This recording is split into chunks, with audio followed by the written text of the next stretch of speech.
Assalamualaikum warahmatullahi wabarakatuh. Karena ini di pesantren, saya ajak kita semua menyandungkan sholawat burdah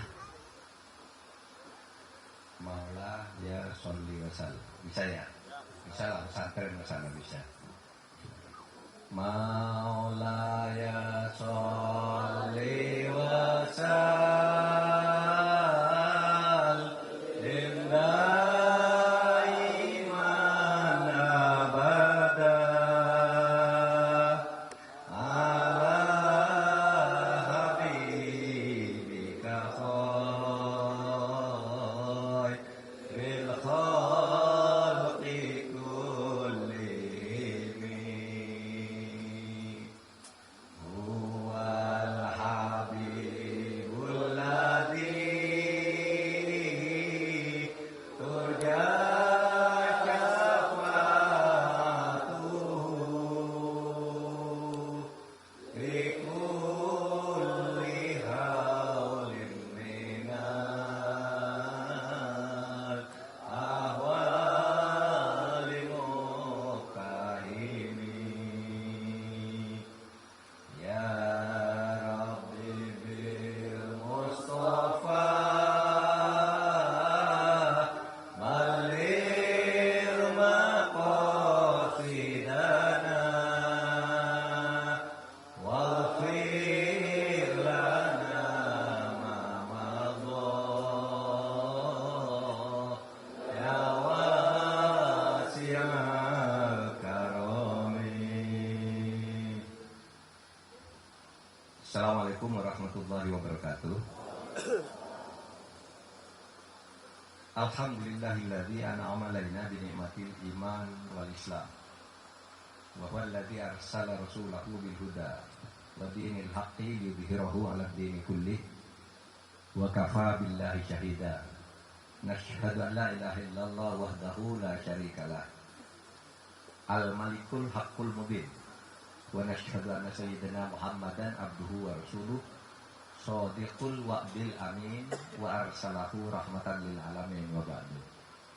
Yang terhormat Kiai Haji Muhammad Ujang Jamaluddin, pengasuh Pondok Pesantren Nurul Hidayah Tahfidzul Quran, selaku sahibul ma'had, sahibul bait wa sahibul hajah.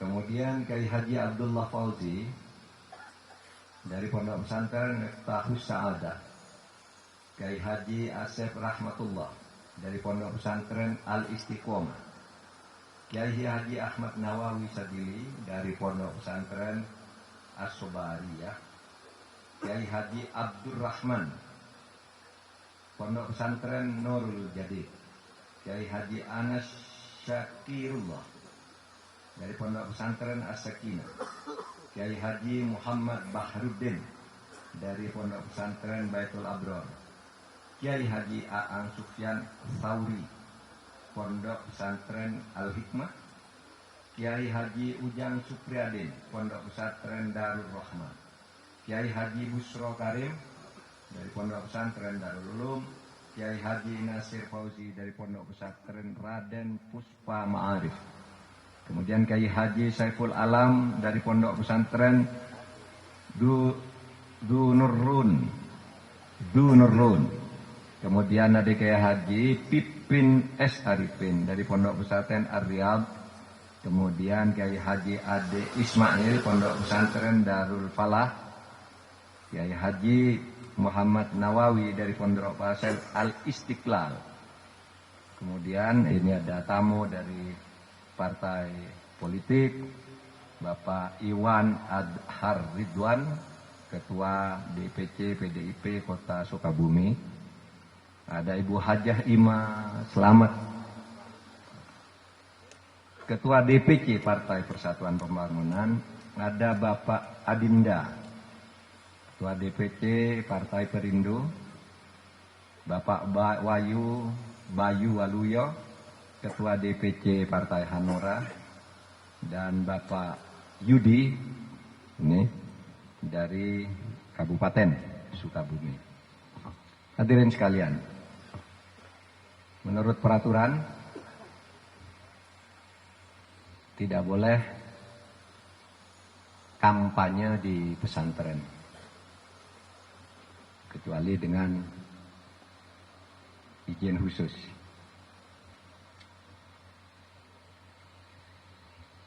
Saya sampaikan bahwa hari ini saya datang bukan untuk berkampanye tapi untuk halakoh kebangsaan.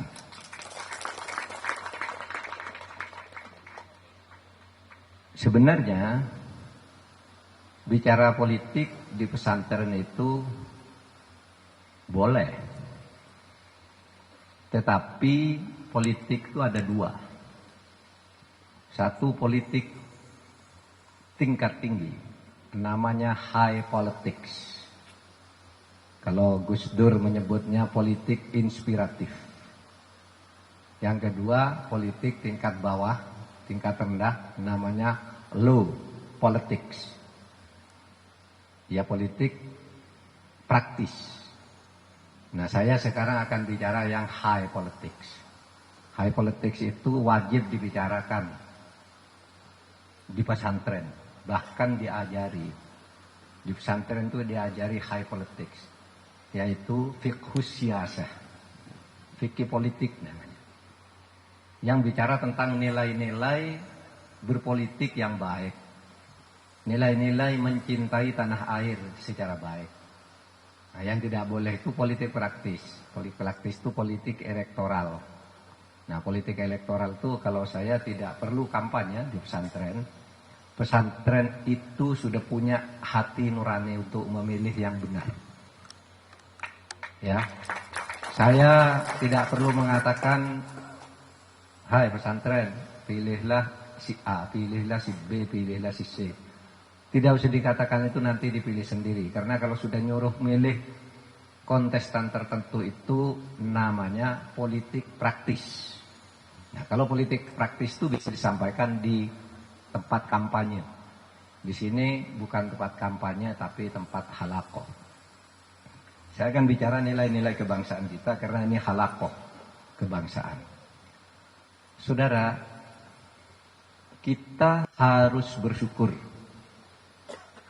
sebagai bangsa Indonesia yang juga umat Islam mempunyai satu negara yang merdeka. Harus bersyukur kita. Saya sering bercerita begini. Saya dulu mondok di pondok pesantren. Tahun 68-69 saya itu mondok. Masih kecil sekali. Nah, waktu saya mondok itu umat Islam itu masih sangat terbelakang. Saya dulu waktu mondok itu, iya, pondoknya enggak pakai tembok, pakai anyaman bambu. Pakai anyaman bambu, satu kamar kecil gitu. Isinya 20 orang. Lampunya lampu teplok, enggak pakai listrik. Kalau masak sendiri pakai tungku batu. Itu saya tahun 69, masih kecil sekali. Jadi karena satu kamar tuh isinya 20 orang, kita tidak pernah bisa tidur di kamar. Tidurnya di mana? Tidurnya di masjid, di emper-emper masjid, kemudian di depan surau gitu. Gitu-gitu. Bawa tikar kecil tidur gitu. Dulu tahun-tahun itu masjid jarang.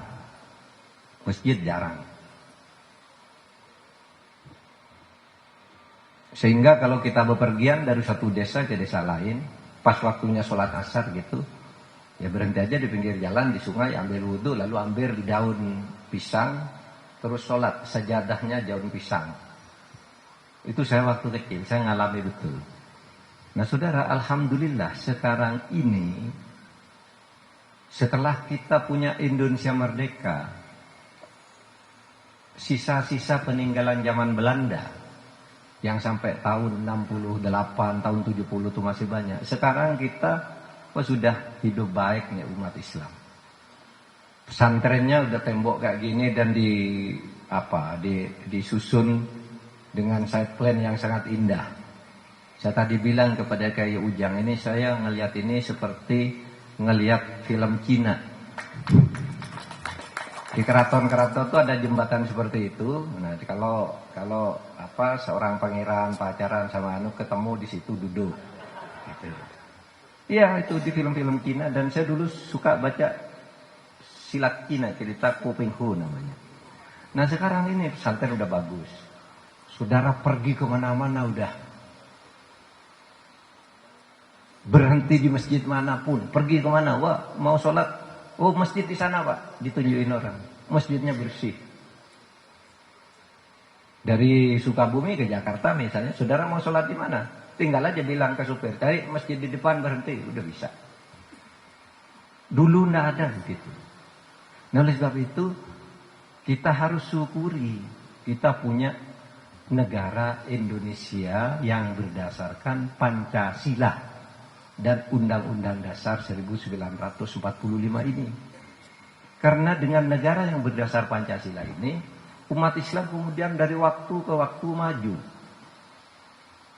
Saya misalnya, ketika kecil itu, cita-cita saya tuh apa? Cita-cita saya tuh kecil sekali. Saya mondok di pesantren, bisa ngaji, kemudian masuk ke pendidikan guru agama, PGA namanya, pendidikan guru agama negeri. Itu cita-citanya ingin menjadi guru agama di sekolah dasar. Nah, kalau lulus PGA itu, saudara, itu pangkatnya golongan 2A. Ngajar di sekolah dasar.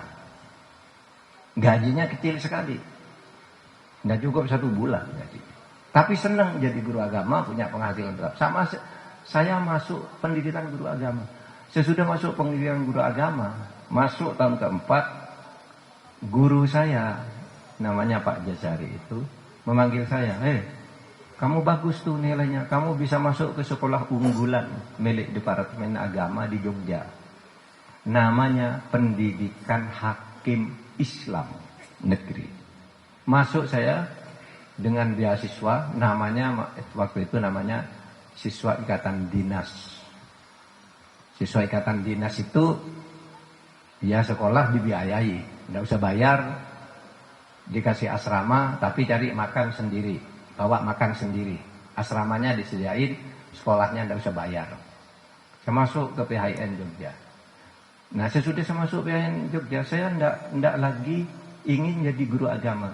Saya ingin menjadi hakim agama, hakim Islam. Wah, saya ingin jadi hakim Islam ini. Lumayan nih jadi hakim, gitu. Karena lalu bekerja di pengadilan. Sesudah saya masuk PHIN, saya kan guru saya tuh ngajari hukum-hukum umum, hukum perdata, pidana, tata negara. Tentu hukum agamanya lebih banyak, tapi hukum-hukum yang umum itu diajari juga. Yang ngajarin jaksa, hakim, pengacara, dosen UGM itu ikut ngajar di sekolah PHIN itu, sekolah SMA. Lalu, saudara, saya ingin menjadi hakim beneran, bukan hakim agama. Maka saya masuk ke Fakultas Hukum UII, ngambil jurusan Hukum Tata Negara. Pada waktu yang bersamaan saya juga ambil di UGM, jadi saya merangkap tuh S1-nya. Ngambil di UGM jurusan Sastra Arab, Fakultas Sasdaya namanya. Fakultas Sastra dan Kebudayaan, jurusan Sastra Arab. Saudara, begitu saya kuliah, saya berubah, tidak lagi ingin jadi hakim, ingin jadi dosen.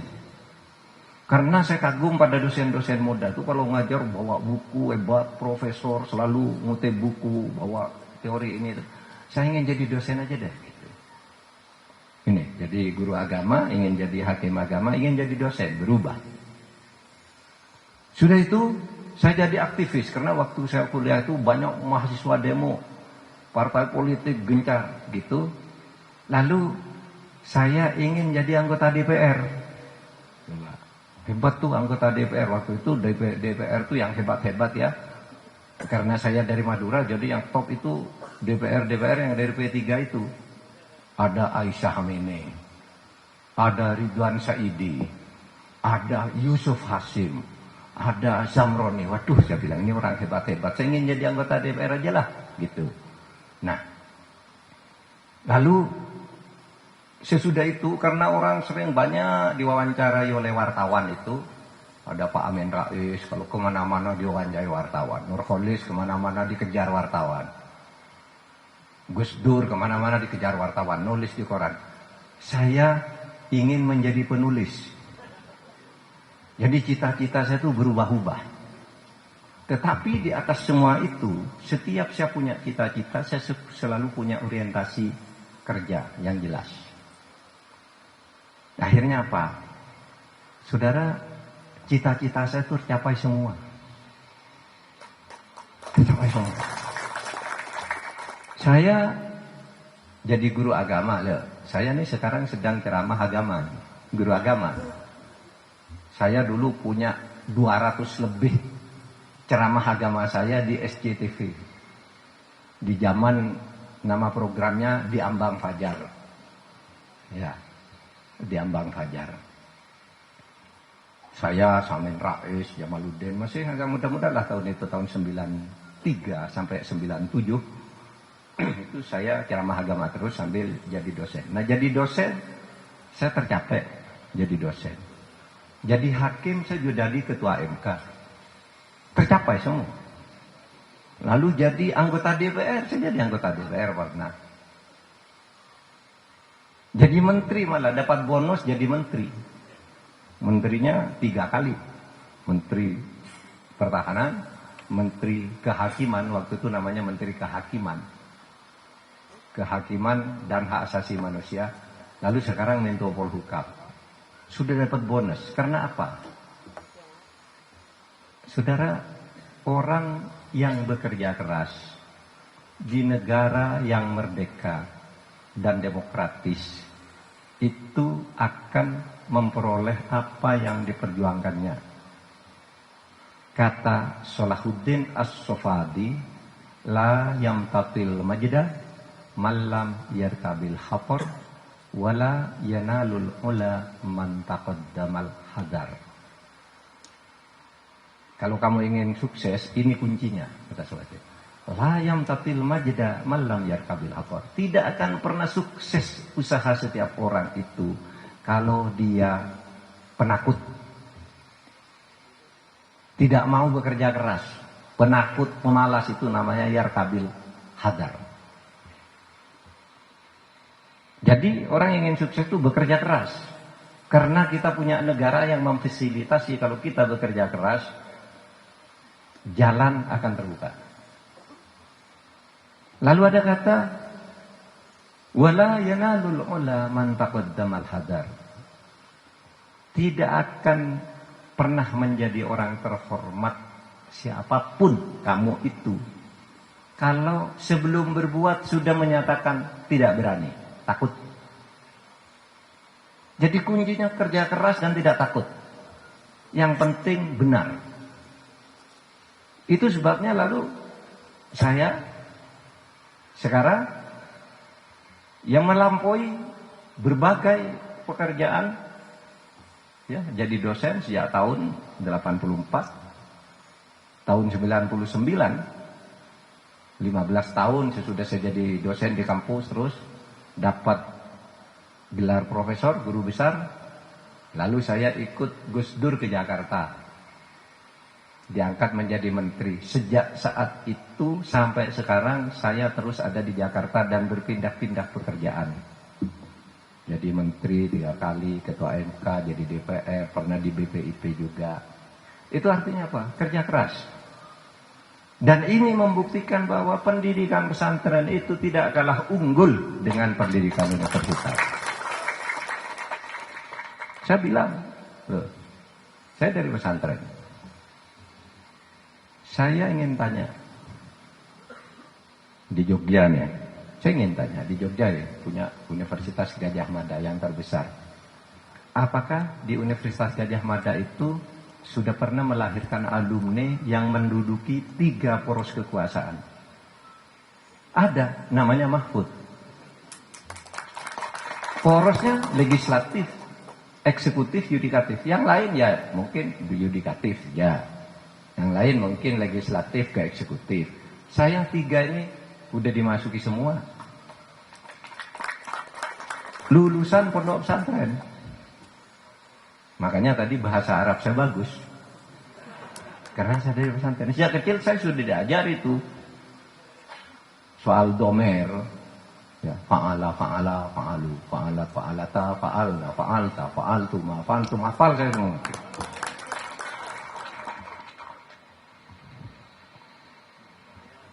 Fa'ala yaqulu fa'lan fa huwa fa'ilun wa dzaka maf'ulun uf'ul la taf'ul maf'alun maf'alun maf'alun, hafal saya.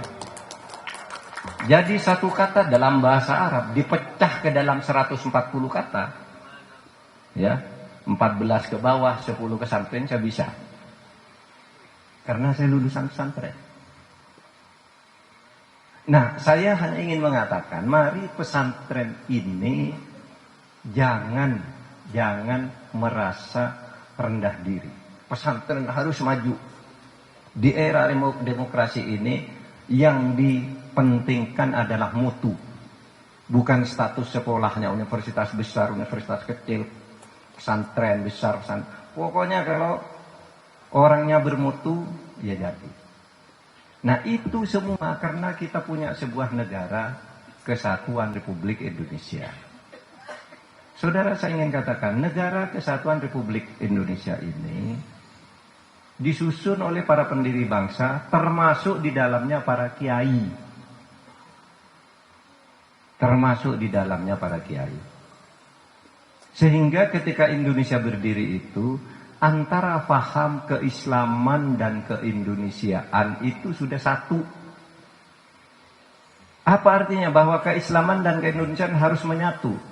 Artinya orang Islam itu harus mengakui Indonesia sebagai negara milik bersama. Tidak boleh orang Islam, wah saya orang Islam, tidak mau ikut Indonesia. Enggak, dulu yang mendirikan Indonesia itu ya para kiai-kiai juga. Sehingga orang Islam itu harus bergabung, menyatakan kesetiaannya kepada Republik, sehingga keislaman dan keindonesiaan itu bersatu. Cinta kepada Islam, cinta kepada tanah air. Maka tadi lagunya itu Indonesia Biladi anta unwanul fakhuma kullu mayyati kayoma qamihan yal qayyum. Indonesia hubbul watan minal iman, cinta tanah air itu bagian dari iman. Cinta tanah air bagian dari iman. Apa tanah air kita? Indonesia Biladi. Indonesia ini adalah tanah airku, negaraku. Jangan bilang orang Islam, enggak, ini bukan negara Islam. Yang masih bermimpi negara Islam itu berarti belum tahu arti bahwa keindonesiaan dan keislaman itu bersatu. Kok masih ada orang bergerak, saya mau mendirikan negara Islam? Apaan? Ini didirikan oleh tokoh-tokoh Islam. Indonesia ini, coba kiai kita yang masuk ikut mendirikan negara ini. Kiai Hasyim Asy'ari, Kiai Wahid Hasyim, ini jadi anggota BPUPK ini, panitia pendiri negara nih. Kiai Wahid Hasyim, Kiai Maspur. Dari Muhammadiyah ada Ki Bagus, ada Kahar Muzakir. Dari PSII ada Agus Salim. Dari Masumi ada Abi Pusno, Cokro Suyoso. Ada Sukiman, Wiryo Sanjoyo. Lalu ada juga Bung Hatta, Bung Karno, Yamin dan lain-lain. Yang seluruhnya tuh berjumlah 62 orang. Indonesia didirikan oleh mereka. Jadi Indonesia ini adalah produk kesepakatan para ulama. Sehingga Indonesia harus menyatu. Keislaman dan keindonesiaan harus ada dalam satu ramuan bahwa kita cinta Islam dan cinta tanah air Indonesia. Apa bentuk ramuan itu? Maka Islam yang dianut oleh Ahlus Sunnah wal Jamaah, oleh pondok pesantren, itu adalah Islam wasatiyah. Islam jalan tengah, Islam yang adil. Islam wasatiyah itu kuncinya yang pertama iktidal. Memperlakukan semua orang itu sama, meskipun agama dan suku berbeda tapi harus bersatu. Islam, Kristen, Hindu, Buddha, bersatunya Indonesia, bersaudara. Ibadahnya sendiri-sendiri, tapi kalimatun sawa. Ya, kan ada di Quran tuh. Qul ta'alau ila kalimatin sawa. Gitu. Mari kita ketemu kalimatin sawa itu visi yang sama. Meskipun agama beda, tujuan kita Indonesia merdeka. Hindu, Kristen, Buddha, Islam, Katolik, Konghucu, itu kan sama, ingin Indonesia merdeka dan maju. Nah itu namanya kalimatun sawa. Ingin pemimpin yang adil, jujur, tidak berbohong, itu kalimatun sawa. Agama apa saja sama, itu keislaman dan keindonesiaan itu seperti itu. Iktidal. Lalu apa? Tasamuh, toleran.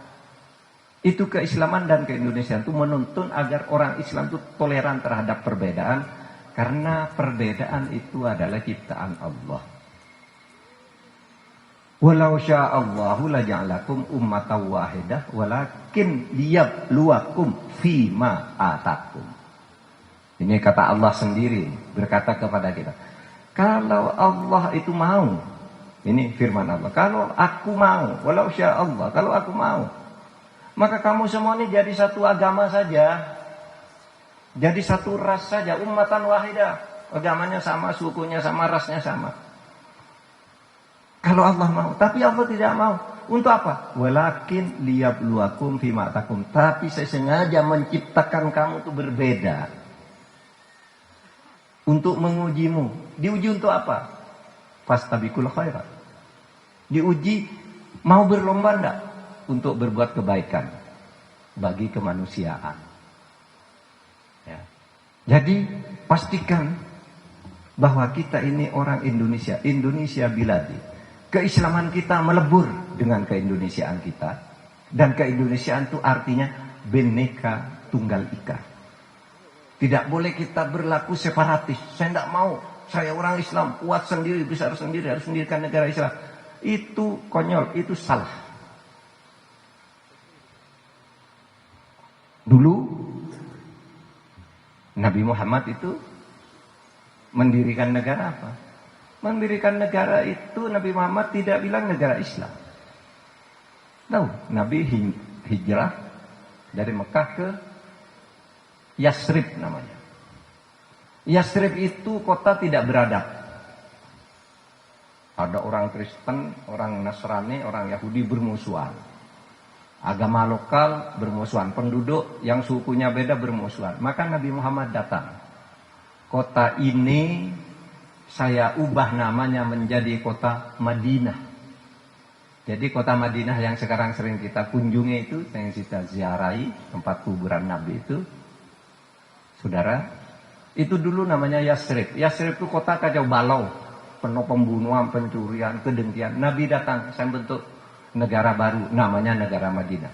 Loh, kok tidak disebut negara Islam? Memang Nabi tidak mendirikan negara Islam.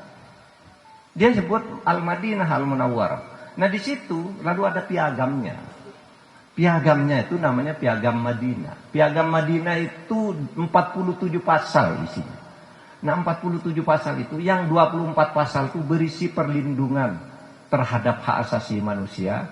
Orang yang beragama Nasrani dilindungi dengan kewajiban ini. Orang Muslim dilindungi harta dan jiwanya dengan disebut semua itu suku-suku dan pemeluk agama. Bani siapa dapat perlindungan yang sama dari negara. Sehingga di situ negara Madinah itu negara kosmopolit, negara yang beragam pemeluk agamanya, sukunya, rasnya. Sehingga ketika Nabi mendirikan negara Madinah itu, pengantar piagam Madinah itu bunyinya begini. Hadza kitab min Muhammadin sallallahu alaihi wasallam Inilah proklamasi, inilah kitab, inilah ketentuan, inilah keputusan. Kitab itu bisa berarti proklamasi. Inilah ketentuan, inilah kitab dari Muhammad sallallahu alaihi wasallam. Apa yang dikatakan pertama? Bainal mu'minin wal muslimin wa Quraisyin wa Yathrib. Nih, yang tidak Islam nih. Tadi mukmin, muslim, wa Quraisyin wa Yathrib wa man tabi'ahum, dan suku-suku yang ada di belakang mereka.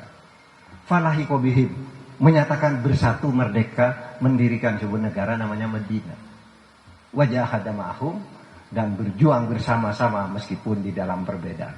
Jadi Indonesia ini harus diperjuangkan bersama sebagai rasa cinta kita terhadap tanah air kita. Karena dulu Nabi Muhammad mendirikan negara yang sama.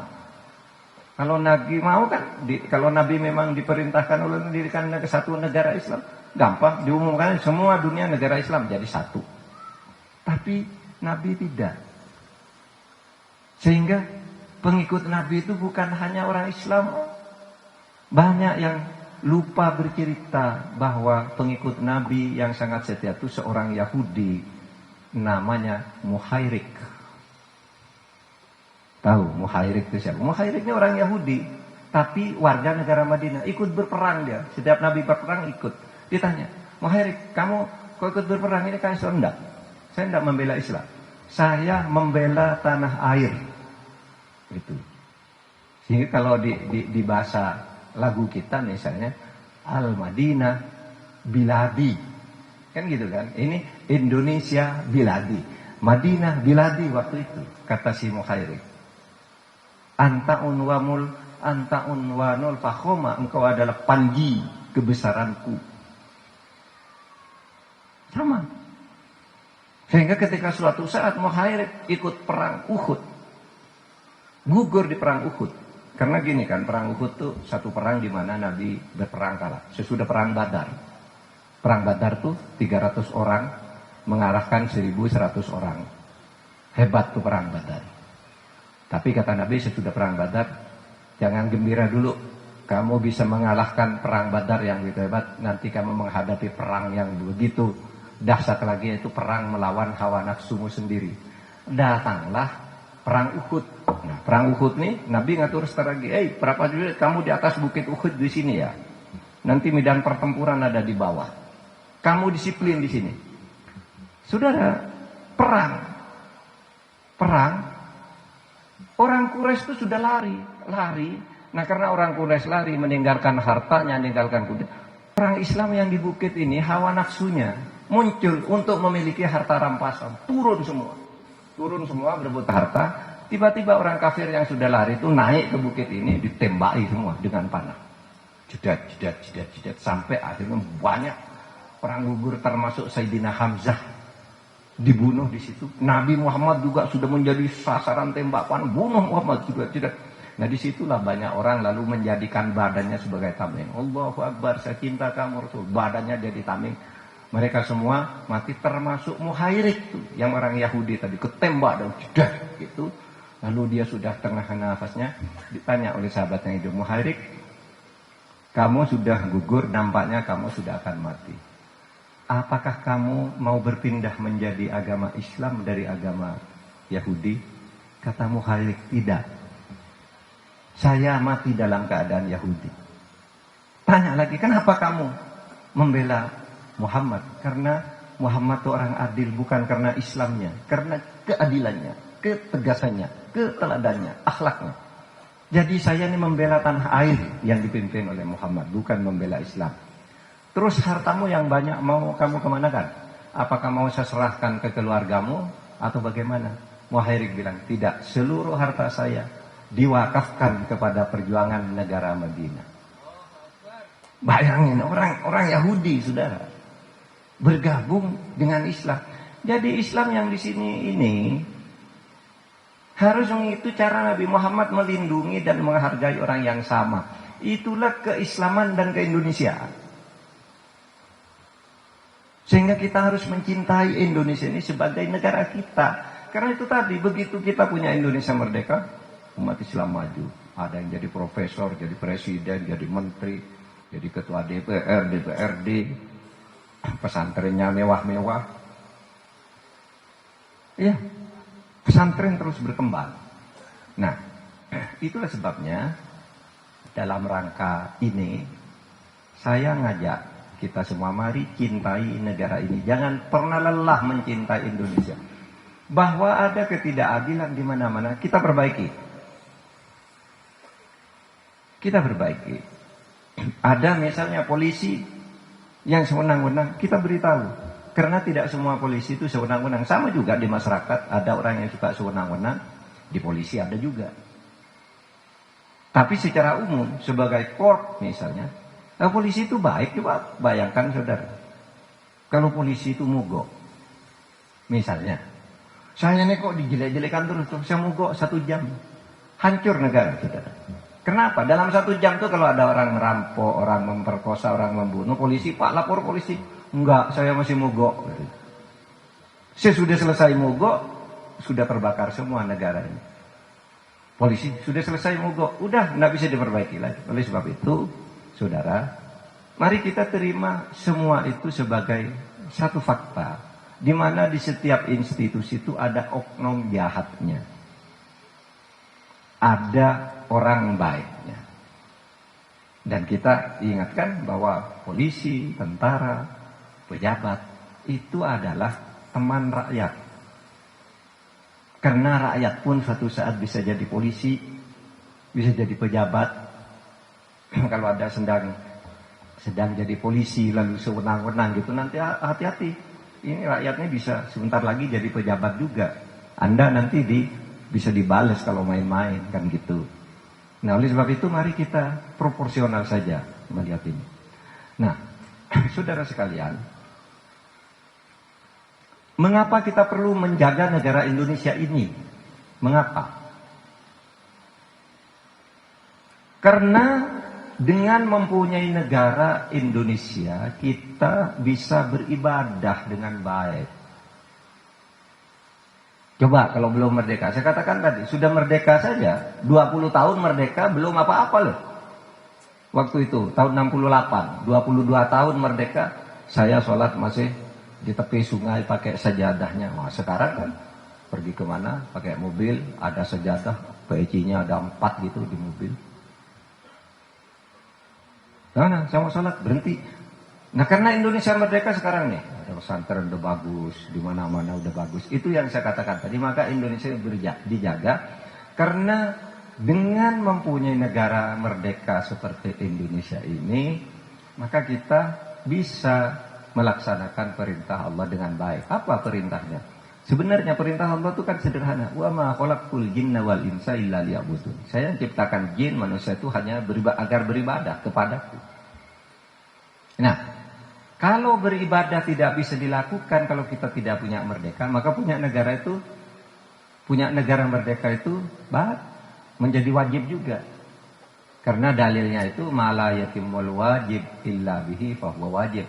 Jika satu kewajiban nggak bisa kamu laksanakan dengan baik kalau tidak ada satu yang diperlukan itu, maka satu yang diperlukan itu wajib kamu buat. Artinya gini, jika kewajiban beribadah tidak bisa kamu lakukan kalau kamu tidak punya negara merdeka, maka punya negara merdeka itu wajib dibuat.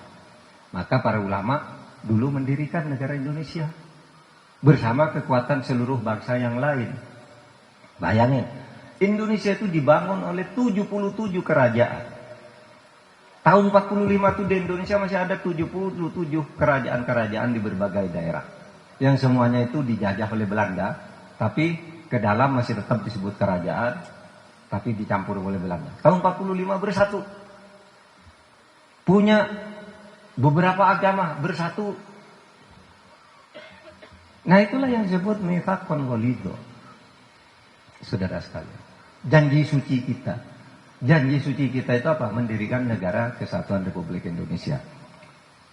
Maka dulu orang yang pernah datang ke rumah saya, Bapak kan tokoh Islam, kenapa Bapak tidak memperjuangkan berdirinya negara Islam?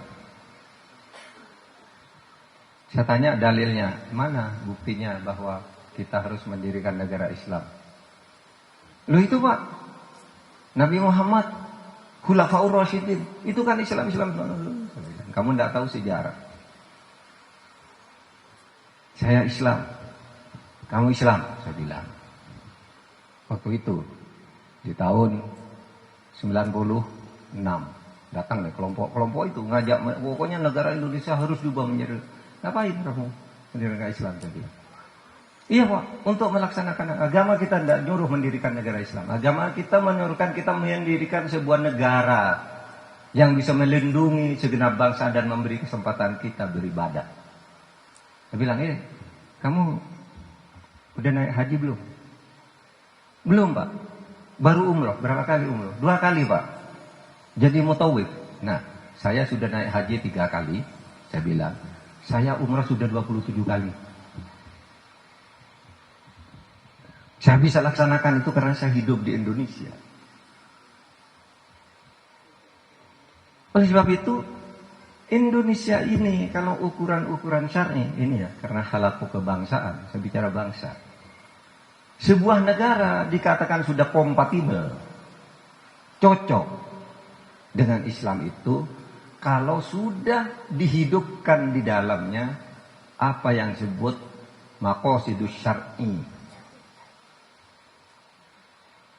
Tujuan bernegara menurut syarak. Maksud syarak tentang berdirinya negara itu apa? Ada 5 aja. 1, hifdzuddin. 2, hifdzun nafas. 3, hifdzul mal. 4, hifdzul aql. 5, hifdzun nasab.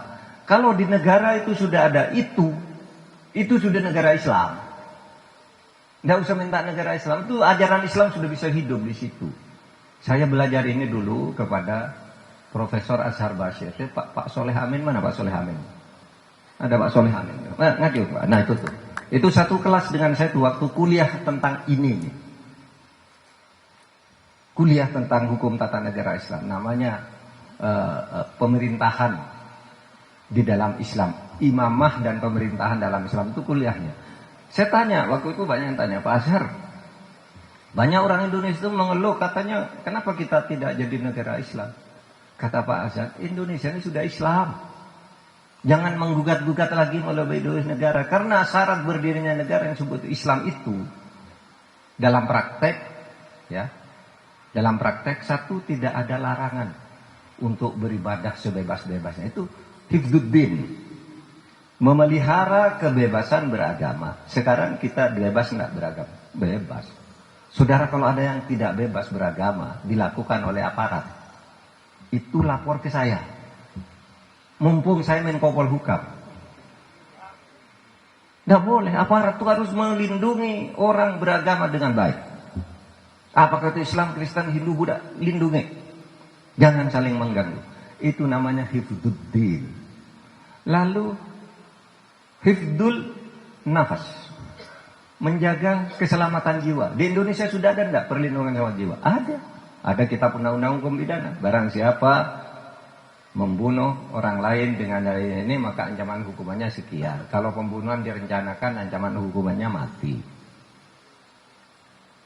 Kayak Sambo itu kan ancaman hukuman mati. Kan direncanakan. Tapi kalau membunuh karena terpaksa bebas. Kalau membunuh tidak terpaksa tapi membunuh beneran tapi karena emosi tidak direncanakan, ancaman hukumannya belasan tahun. Gitu. Karena ada ajaran hifdzun nafas, maka kita punya kitab undang-undang hukum pidana. Lalu yang ketiga hifdzul mal, melindungi hak milik setiap warga negara. Saudara punya tanah dilindungi oleh negara. Tanah saudara diambil bisa diselesaikan oleh pengadilan negara bahwa itu tanah saudara, benar. Terjadi persengketaan. Wah, ini dulu bapaknya ayah kamu yang punya tanah itu punya istri lain di sana tapi tidak didaftarkan. Terjadi perkara, nanti diselesaikan oleh pengadilan. Karena itu hifdzul mal. Ini hifdzuddin sudah ada, hifdzul mal sudah ada, hifdzun nafas sudah ada. Lalu ada hifdzul aql, menjaga rasionalitas, menjaga akal sehat. Nah di Indonesia kita harus berakal sehat. Oleh sebab itu dilarang minum minuman keras, dilarang narkoba. Minum minuman keras, alkohol boleh enggak? Lu agama lain boleh kan? Nah, yang agama lain boleh minum di tempat tertentu, jual di tempat tertentu, enggak boleh kita ganggu. Kita dilindungi oleh negara, enggak boleh mabuk-mabukan, enggak boleh narkoba, karena narkoba dan mabuk-mabukan itu merusak akal sehat. Hukum pidana di Indonesia sudah ada, perda-perda sudah ada yang mengatur, jangan mabuk, jangan nyopir kalau sedang mabuk, merusak akal sehat. Kan banyak orang diperkosa itu oleh orang mabuk juga, akal sehatnya hilang. Lalu hifdun nasab, memelihara kemurnian keturunan. Maka di Indonesia ada hukum perkawinan. Hukum perkawinan apa? Orang perkawinan adalah dilakukan secara sah menurut agama masing-masing. Agar apa? Agar jelas nih keturunannya siapa, kawinnya kapan. Kalau enggak pernah kawin pakai hukum perkawinan, di sana buat anak, sana buat anak, sana buat anak. Nanti pas dia mati, hartanya jadi rebutan, semua ngaku anak. Tidak ada hifdun nasabnya di mana ini? Ya kan? Maka kembali siapa yang kawin secara sah dan di mana? Itu hukumnya. Menurut agama apa? Itu hukumnya.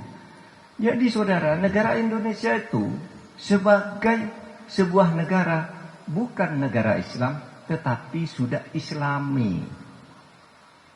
Islam itu kata benda, kalau Islam itu kata sifat. Islam itu mengajarkan nilai-nilai luhur ajaran Islam untuk hidup bersama di dalam sebuah negara.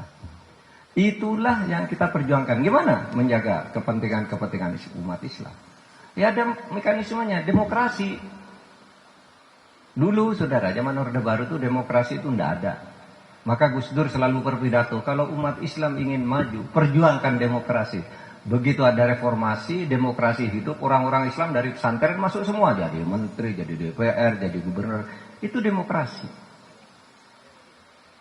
Presiden, wakil presiden, Menko, menteri luar negeri itu santri-santri semua kan tuh, Pak Agus Shihab, Hovifa, Jimli, Yusril, Hamdan dan sebagainya.